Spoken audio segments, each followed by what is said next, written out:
ये तारिक रहमान है कौन और इसे पूरे भारत में बांग्लादेश का लीडर बनाने की पूजा क्यों हो रही है?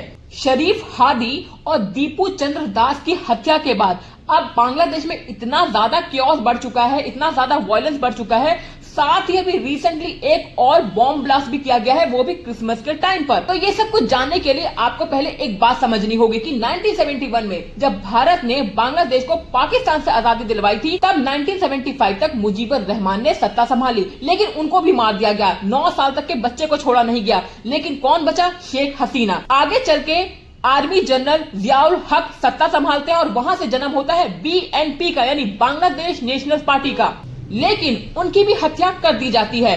फिर आगे सत्ता संभालती उनकी बीवी खालिद जिया, लेकिन 2004 तक आते आते दोबारा से शेख हसीना सत्ता संभालती हैं और वो कोशिश करती हैं BNP को तोड़ने की। और इन्हीं सारी पॉलिटिक्स से बचाने के लिए खालिद जिया अपने बच्चे को भेज देती है लंदन।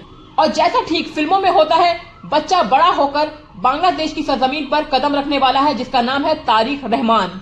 तो तारिक रहमान लंदन से वापस आ रहा है और उसने आते ही पहली स्टेटमेंट ये दी है कि ना ही पिंडी ना ही दिल्ली, सिर्फ और सिर्फ बांग्लादेश इज फर्स्ट। तारिक रहमान ने सीधी ये बात बोली है कि ना ही हम दिल्ली के फेवर में, ना ही हम पाकिस्तान के फेवर में, मेरे लिए सबसे अहम बांग्लादेश है। कई सारे जियोपॉलिटिक्स एनालिस्ट का ये मानना है, ये कहना है कि अगर BNP सत्ता में आएगी तो ये बांग्लादेश के जो कट्टरपंथी जमात है उनको ये सीधा थ्रेट है। तो आपको क्या लगता है कि तारिक रहमान को इतनी आसानी से बांग्लादेश की सत्ता मिल जाएगी? नहीं, क्योंकि बांग्लादेश की जो करंट गवर्नमेंट है उसका डायरेक्ट लिंक है लश्कर-ए-तैयबा से।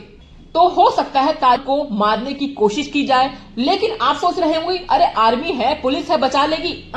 यहाँ पर आप गलत हैं, क्योंकि आर्मी खुद जाती है कि बांग्लादेश में लड़ाई झगड़ा बढ़े, वायलेंस बढ़े, जिससे कि आर्मी रूल वहां पर स्थापित हो सके। तो तारिक रहमान की वापसी बांग्लादेश के लिए एक उम्मीद की किरण है, एक डूबते को तिनके का सहारा है। और जल्द ही आने वाला टाइम बांग्लादेश के मुकद्दर को बताएगा। लेकिन भारत का फायदा इसी में है कि Tariq Rahman will be the next Bangladesh PM, क्योंकि आप एक पढ़े लिखे लीडर को कुछ समझा सकते हो, लेकिन यही केस व्यर्थ हो जाता है जब हम मोहम्मद यूनुस की बात करते हैं। तो इस टॉपिक में अपडेट में लाती रहूंगी। टिल देन लाइक करिए, चैनल को सब्सक्राइब करिए, ऐसी ही अपडेट पे बने रही। Thank you so much.